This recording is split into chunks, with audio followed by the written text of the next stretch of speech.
Welcome to episode 54 of the Time Talks podcast, part of the Channel Zero Network. This episode, I had the pleasure to speak to Jimmy Dunson. Jimmy is a poet and organizer in the mutual aid disaster relief realm and author. Jimmy has a poetry book called Sounds Like Liberation and is editor of his newest book, Building Power While the Lights Are Out, Disasters, Mutual Aid, and Dual Power. Side note, I also have a chapter in this book and was grateful to contribute to it. In this conversation, Jimmy spoke on poetry, mutual aid, disaster relief, dealing with conflict, and building power. Thank you to Awareness for the music, and here's a brief jingle from a fellow Channel Zero Network member. We will never ever surrender or compromise. We occupied government buildings, we blockaded highways, and we talked about not just marching, but direct action to shut this shit down. Here we draw the line. Right here we say no more. No more. Yate, we invite you to join us for Indigenous Action, a podcast where we dig deep into critical issues impacting our communities in the occupied lands known as the so-called United States, or what many people recognize as Turtle Island.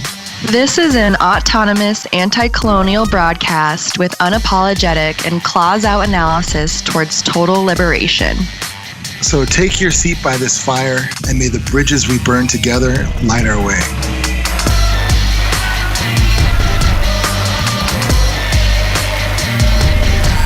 Fuel that fire so it's a blazing fire that they can never stop. Find us at indigenousaction.org and with the Channel Zero Network. Well, I was wondering if you would want to start it off with a poem. Sure. Let me tell you what happened 6 blocks from where I lived 3 generations ago.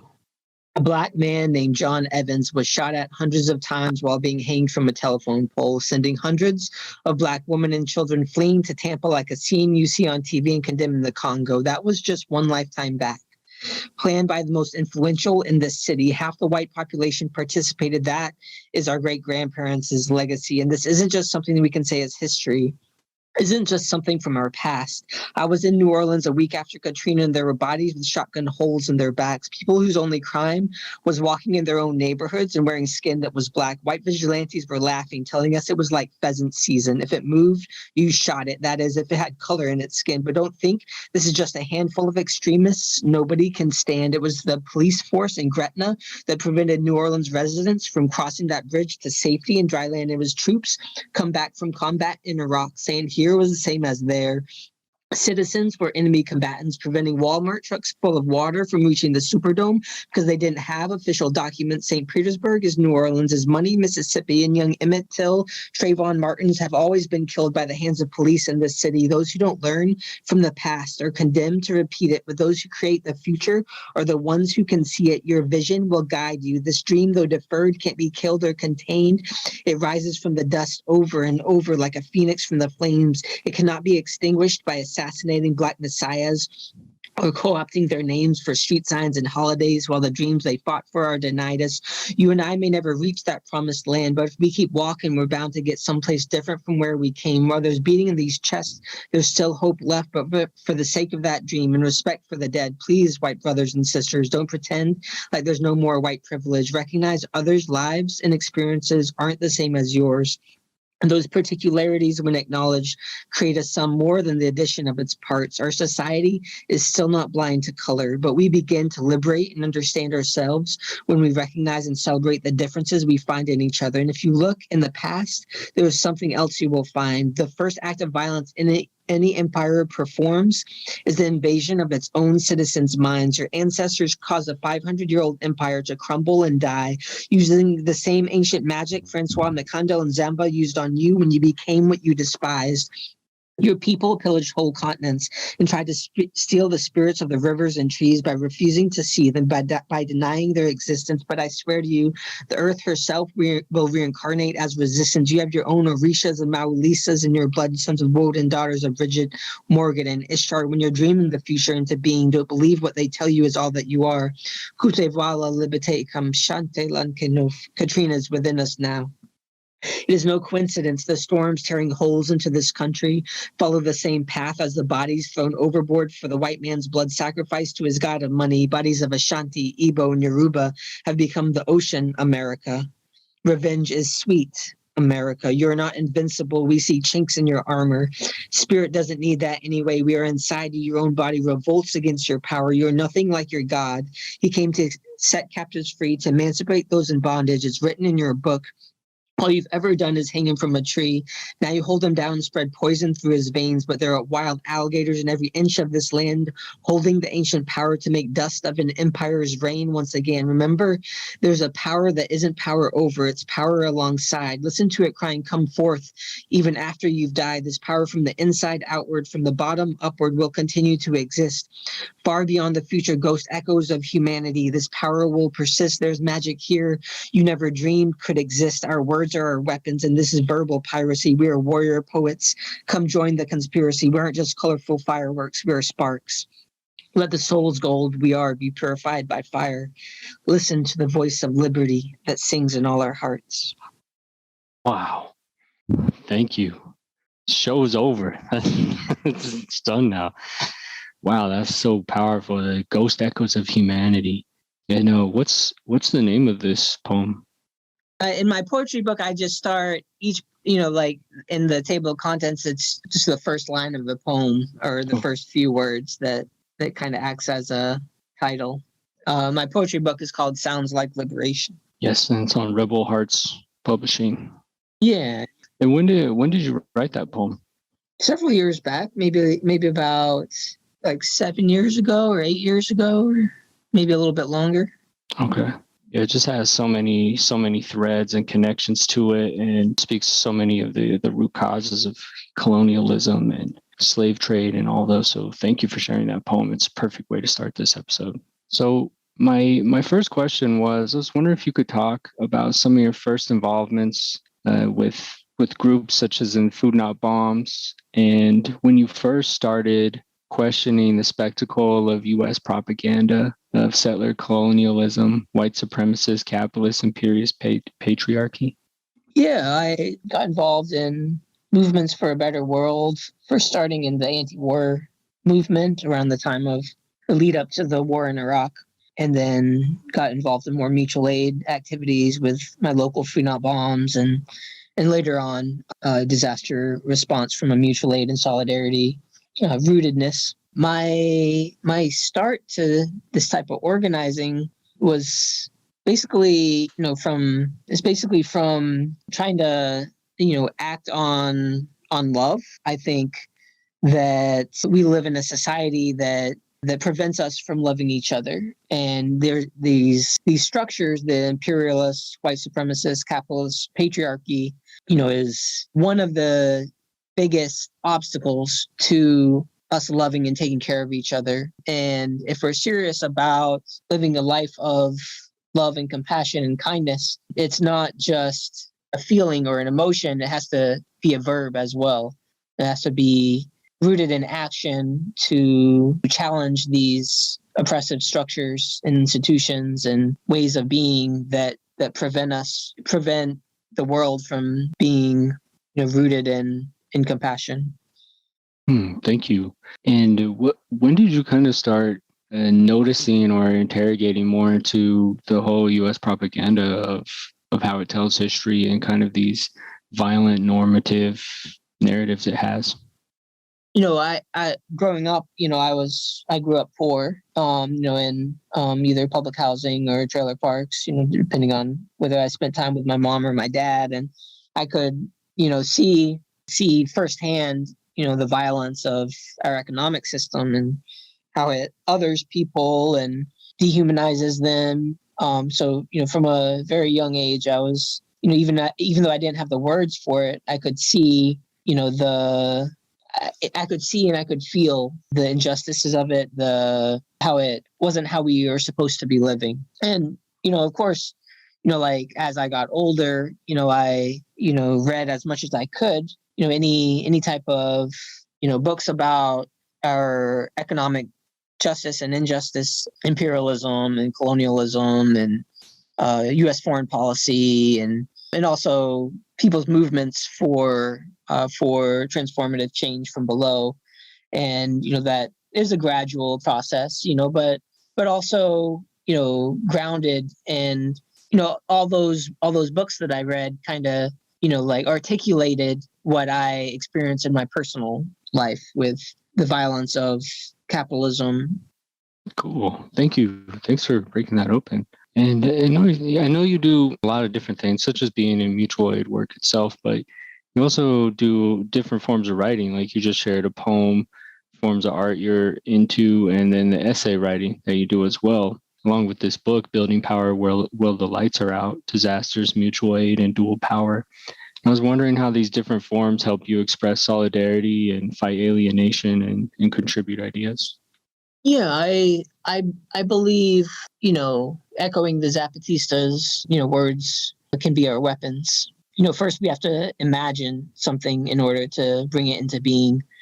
And through art, through poetry, through the written word, and like the art of our lives, we can articulate a new or an ancient way of being that we are remembering. And that's in many ways the first step to bringing it into reality. So I believe in the power of art and the power of words and creativity to transform laws. When people change policy and change laws, it has an effect, but laws don't change people's attitudes or minds. But art can, and poetry can, and the written word can.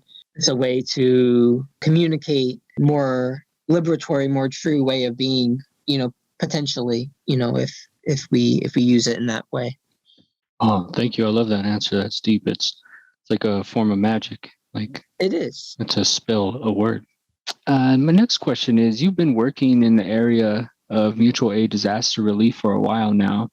And although they are all connected, most people think of disasters such as hurricanes and tornadoes, which of course are horrible and increasing. But I was wondering if you could also talk about other forms of disasters such as capitalism, capital, colonialism, and more, and what you mean by mutual aid and building power in those contexts. I guess to start, when I refer to dual power, I'm speaking of the bottom-up transformation of society through building counter institutions that can at once meet the survival needs of the people while simultaneously being oppositional infrastructure, movement infrastructure that can challenge power at the same time. So both opposing power and money, the empire, and also from below creating. And that's actually in my introduction in the anthology Building Power While the Lights Are Out, I describe dual power using the metaphor using the metaphors of cracks and seeds. It's one that quite a few of the contributors touch on in the anthology. And what I mean by that is that there's moments in history and time where more is possible, where there's cracks, in the walls that divide us, or in that fortress of imperialism, white supremacist, capitalist patriarchy. What nature teaches us is that the way to widen those cracks is not a jackhammer from above. It's actually seeds from below, like a little flower in the crack in the concrete. All it takes is one tiny seed in the crack, and that concrete is done for, given time. And that's the potential and promise of dual power, is that like the most powerful thing that we can do is bloom and blossom and grow in the thousands upon thousands of ways that our organizations and movements can grow and bloom and blossom. And in so doing, that act of creation is also an act of destruction.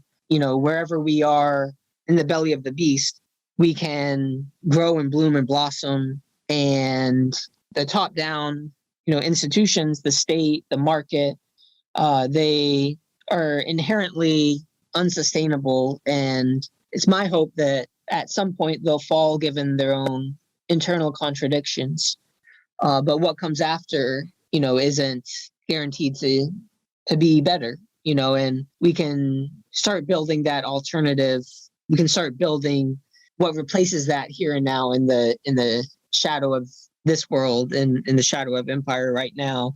A lot of people think about disasters in the context of hurricanes and earthquakes, floods, fires. And, of course, with mutual aid disaster relief, that is a lot of our focus is responding in those contexts. We do so in a way that also meets the needs that pre-existed before the disaster. A lot of times, a crisis just unmasks pre-existing inequalities and injustices and that existed prior to the disaster. And so when we're responding to people's need for shelter in the context of a hurricane, we're not ignoring people who didn't have shelter beforehand. And it wasn't the violence of the hurricane that did that. It was the violence of capitalism.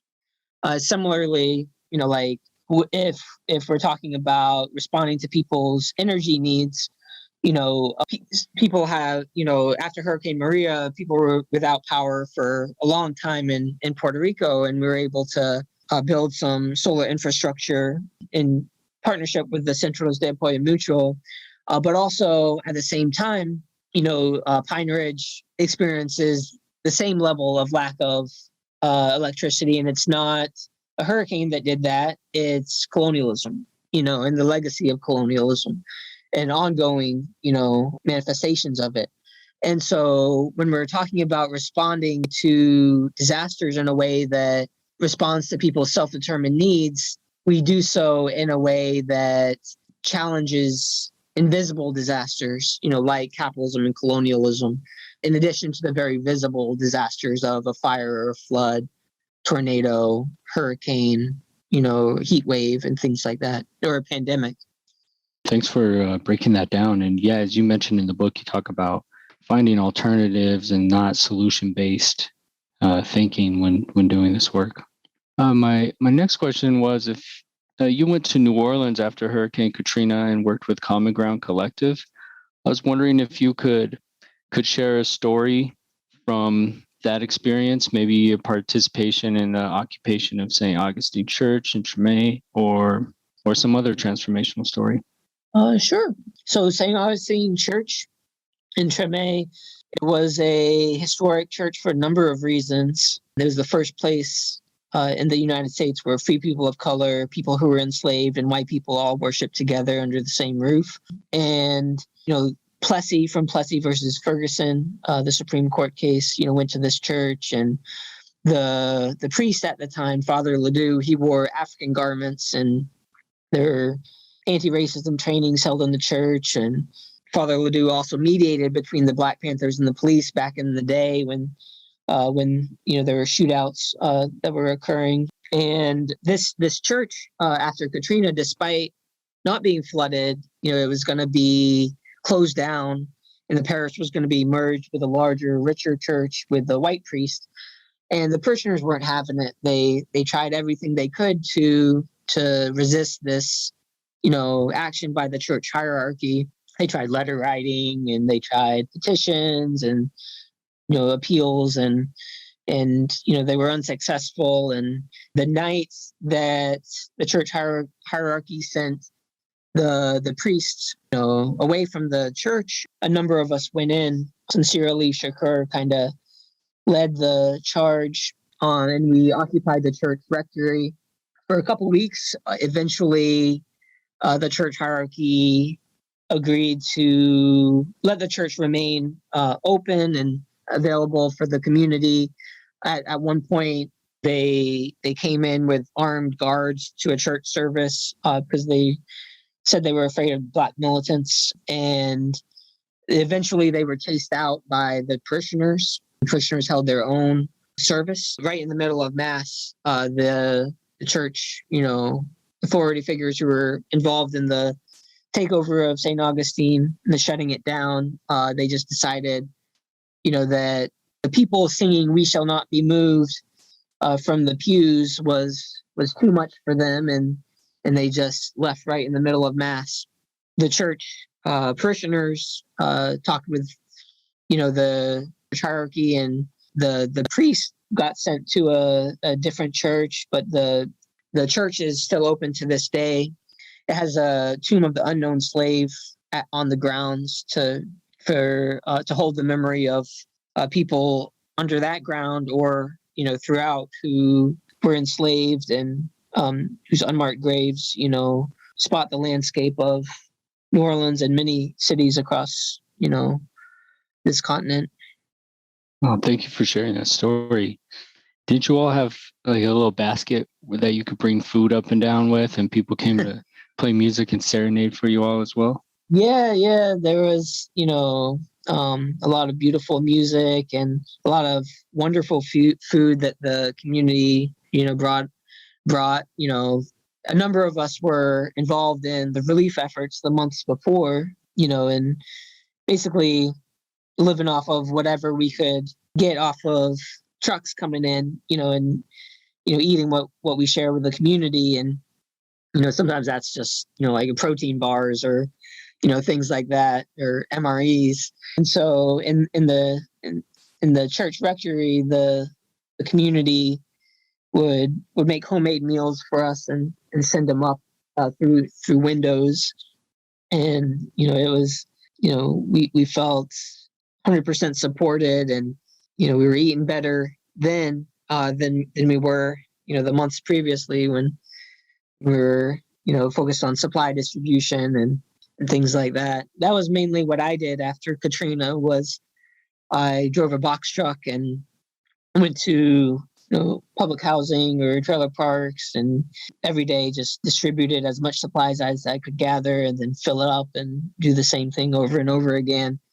And it was a transformative experience for me. A lot of times, I'd just be distributing water, but people would give me an ice cold water, or invite me to barbecues, and it was definitely changed, the trajectory of my life to see what was possible as far as working hand in hand with impacted people. And the charity top down approach. There's a sharp line between givers and receivers of aid. It reinforces hierarchy on sense of superiority and inferiority, a sense of shame that comes with receiving assistance with a downward gaze. And I know from my life experience that so many people living in poverty would rather not receive something than receive it, even if it's free. If it costs one's dignity, it's not worth having. And solidarity, it's a way to share resources and also power, and be able to meet people's material needs, but in a way that joins with them, as we all struggle against these oppressive institutions that would deny our humanity. Thank you for sharing that story and breaking that open. My next question was, you've been part of disaster relief all over the country and parts of the world, and you've mentioned before how every situation is always location specific. And towards the end of the book, you give some lessons learned. I was wondering if you wanted to highlight a few of those lessons learned. The anthology is closed out by a essay from Mutual Aid Disaster Relief about lessons learned, and there's a number of them, but one, I think is especially, important, and builds off of the wisdom and the knowledge of Rachel Luft. She was part of an anti-racist working group in Common Ground, and articulated a way of, critiquing, like a form of disaster response where patriarchy and white supremacy reinforced each other. And she called that disaster patriarchy, kind of, again, building off of Naomi Klein's idea of disaster capitalism. And what she meant by disaster patriarchy was intersectional gender injustice that arises in the context of a disaster. And, that could take many, many different forms. It centers around, power, who has it and who doesn't. And there's examples of that, like the constant valorization of hard physical work and the denial of our values for like expediency's sake or because there's a crisis, so we can put that to the back burner. That's a common thing, that example of disaster patriarchy in action. And like moving forward, like mutual aid disaster relief kind of crystallized several years back to build off the successes and avoid the mistakes of previous iterations of doing this type of organizing and being a clearinghouse of information and resources on the subject, in addition to doing these different survival programs, meeting people's needs, rather than focus on just the number of houses gutted or the metrics of it all. We're much more focused on relationships we build along the way, and doing so in a way that builds trust as much as possible, seeking to be a counterweight to both disaster capitalism and to disaster patriarchy, and model a type of collective care where we authentically engage with each other from a place of care and in solidarity that is representative of the world that we're trying to create. Touch on another one lesson learned is sometimes mutual aid groups, any groups really, can be caught in a sort of process paralysis. We value horizontal and participatory decision making, and that's one of our greatest strengths. But that can't mean that we never do anything, because we need to talk through it in countless meetings. Like there's a way to balance collective decision making and participatory approaches with a respect for autonomy within our movements. And I think mutual aid disaster relief really has done a good job balancing those for things that are big decisions that we need everybody's input. We do that, but for a lot of things are devolved to the localist scale possible, and it's small working groups that drive particular aspects of the work to fruition. Like we don't want to be like an anarchistic version of a bureaucracy. We want to be responsive to self-determined needs of those impacted. And one thing that we borrow from the Zapatistas, the idea of leading by obeying. It kind of cuts through to the heart of things when a disaster survivor is saying, "Oh, we need help resisting illegal housing evictions after a disaster." Then as long as we have capacity, that's what we're doing. Rather than like we ground our response and relief efforts in people's expressed needs and their self-determined needs, and that grounds our response efforts and helps us keep moving even when there are some disagreements in vision or practical steps to meet that vision. We can find common ground, and we can build trust in the actions in the real world actions. I feel like our movements are most powerful when they're grounded in tangible activities. Block construction of this pipeline. This bulldozer is creating a pipeline that's going to poison our water, so we're blocking it. Or Wall Street is destroying our communities, and we're going to shut the market down. When we're doing a tangible thing, we can build trust with each other, grounded in that action. And organizing in this type of way, building constructive programs, it unites disparate elements of our movements. There can be like some tactics that insurrectionary anarchists and liberals disagree over and clash over, and there's elements like building mutual aid survival programs that people across the spectrum can point to and be like, this is what we're about. And as much as possible, it's really important for us to build movements that aren't siloed, where we're not we're not trying to build a subculture. We're trying to build a movement.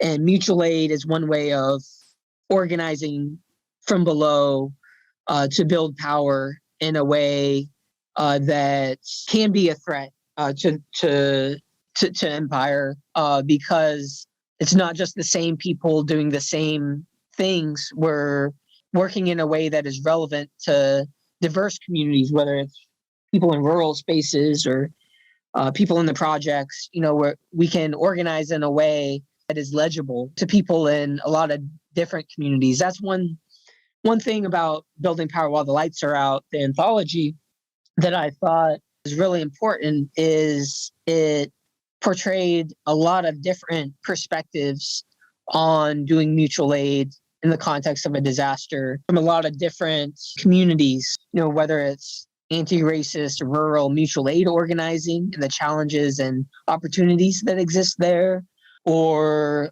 indigenous mutual aid organizing, and how mutual aid isn't just this thing rooted in European ideology or invented by Kropotkin. It's something that was articulated and described, but was pre-existing in indigenous communities and throughout all of existence. Life operates on this, on reciprocity and mutuality and cooperation. I really appreciated with Clee Benelli's piece, kind of enlarged the vision of mutual aid and took it out of just a anarchist lens and really showcased how it pre-existed anything rooted in European ideology. He also touched on ceremony and prophecy in his piece too, and combined it with resistance to colonial resource extraction. There's a number of other pieces as well. Like a couple of the pieces are rooted in a Black liberation perspective and analysis, connecting the dots between the Black Panther survival programs back in the day and current survival programs, that are existing now. Nice. Thank you. There's so much there. I'm really glad you made those connections with mutual aid just being kind of defined, but then it being, ancient reciprocity, something that's always been ongoing. And I also like how the words hierarchy, non-hierarchy, and horizontalism get used a lot, but I appreciate you going into more of the organizational structure and how decision-making power is shared. So thanks for that. Kind of building on that, you've mentioned before how making relationships, connections, and solidarity are crucial to making movements and helping during disaster relief. I was wondering if you can talk about some ways you and groups you've worked in approach conflict, accountability, and working together in solidarity. One aspect of that is the mutual aid disaster relief approach to responding to disasters is a movement-based approach. Rather than what can we as mutual aid disaster relief receive or take credit for, or what kind of support can we have, or the focus is on how can we fertilize the movement for autonomous disaster response. And it doesn't matter what banner it's under. If people are responding to disasters in a way, in the spirit of mutual aid, whether it's an affinity group, a local mutual aid group, an individual single mom who's taking care of the other single moms in the neighborhood, we consider them, mutual aid disaster relief in an extended family, and our resources are their resources. And this movement, based approach has made us, focused on, building relationships and working hand in hand with an ecosystem of mutual aid groups and disaster response groups. And we're able to get a lot more accomplished than we would individually separated from the larger movement. Our little symbol is a Swiss Army knife. We kind of see ourselves as that for the larger movement, a multi-tool that people can pick up and use, especially in the context of disasters, can be different in different circumstances. As far as resolving conflicts, one thing that I've experienced is even if people don't articulate things in the most, transformative way, there's so much that we can learn if we approach conflict, rather than being defensive. If we can listen and try to find the wisdom and the insight and the different perspectives that others are coming to the table with, if we're able to integrate that, then oh, we're stronger because of it. We're more resilient because of it. And that's what I found to approach conflict in that way, that even if it's people are expressing themselves in a way that not exactly kind spirited, there's still truth from where they're speaking from, and we can learn from that and listen to it and respond appropriately, and seeing what the gap is, or what the need is, and adjusting accordingly, being flexible and responsive to be inclusive of a lot of different perspectives, and how they can inform each other and complement each other rather than be oppositional to each other. Oh, thank you for sharing that knowledge and experiences, and listening and sharing are big messages that come through in your introduction to Cracks and Seeds. My next question was, what has surprised you most about the growth of mutual aid since the pandemic?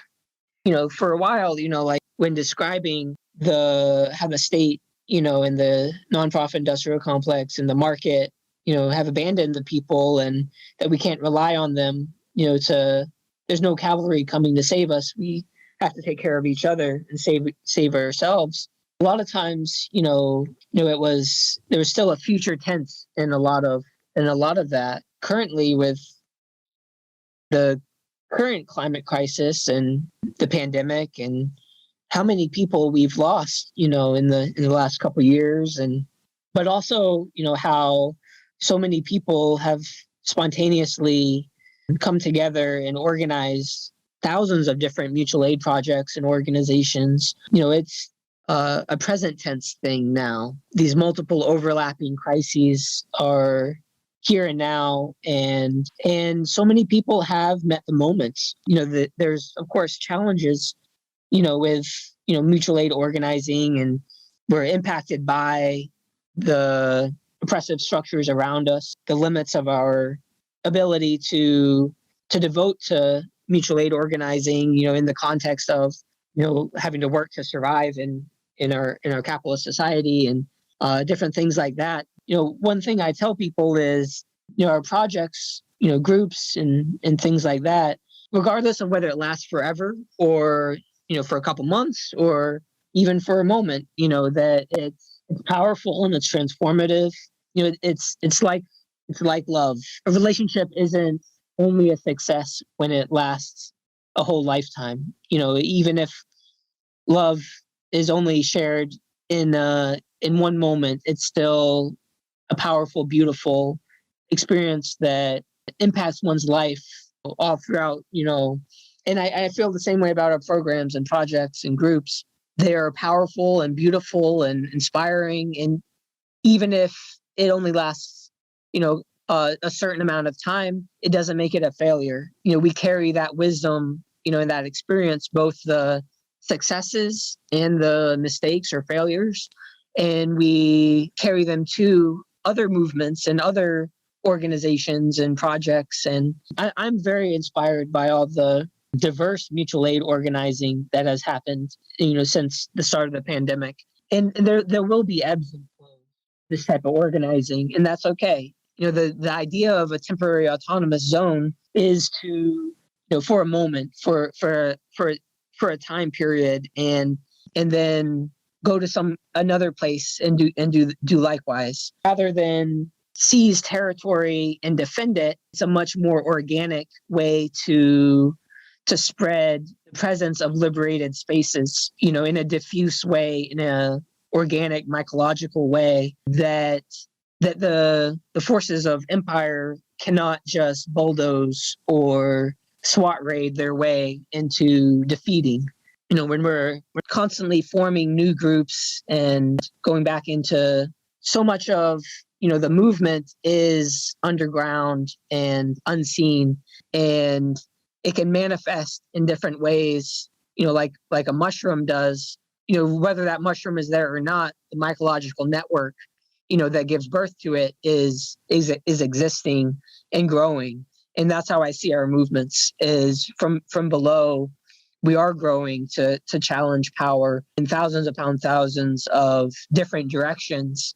And to me, it's very inspiring to see, and also is a glimpse of the future and what will be needed, what we will need, even more so in the crises in front of us. The next question was, who are some collectives or organizations or folks you like to highlight and who have helped and inspired you?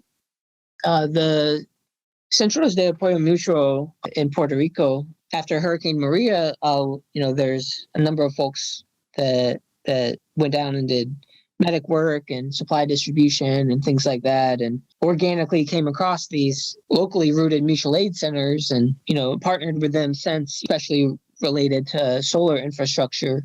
But what they did across the island was rescue former government buildings that were abandoned and turn them into mutual aid centers, with a lot of different programs for the community, whether it's acupuncture or computers and internet or community kitchens, and a lot of different agroecology programs and things like that. And also rooted in acting on autonomy and opposing the Fiscal Control Board and the continuation of U.S. imperialism on the island. I've been fortunate to spend some time with those folks and with some of the solar infrastructure, and seeing what they've built there, the physical spaces that has been beloved, by the community. And so even when the state, wants to take those properties back, they haven't been able to, because they built such a base with the community, communities that they're in. That's very powerful. And how, like that organizing, kind of fed into and informed, helped lay the groundwork for the movement to get rid of the governor, a few years back. So often, in often unseen, invisible ways, our mutual aid organizing and infrastructure, the relational infrastructure, and sometimes the physical infrastructure as well, helps grow the resistance movements that we're a part of, whether that's people like, for instance, we mentioned the beautiful outpouring and blossoming of mutual aid groups since the pandemic. And I don't think it was an accident at all that, we had the uprisings in the summer and the demonstrations for Black Lives just a couple months after that, because, when we fertilize the movement and build the movement for mutual aid, we're also fertilizing the movement and building the movement to resist. It's the same connections, the same, oftentimes the same individuals, just with different hats and different organization names, who the more connected we become and the more trust we build, that lays the foundation to be more effective in our resistance organizing as well. Great, thank you for sharing that story. I love the story about Puerto Rico too. My last question is, where can people find more about you and the book Building Power While the Lights Are Out? My name's Jimmy Dunson. I'm on the different social medias as that, and Building Power While the Lights Are Out is on rebelheartspublishing.com, available for purchase there. It's also available in a couple activist bookstores, and working to get it into more. And then Mutual Aid Disaster Relief has a number of wonderful resources about mutual aid and what it is, disaster response, and resources on how to build infrastructure, a number of related topics on our website, mutualaiddisasterrelief.org. And, it's also, you can find us on the, different social media, Twitter, Instagram, and Facebook.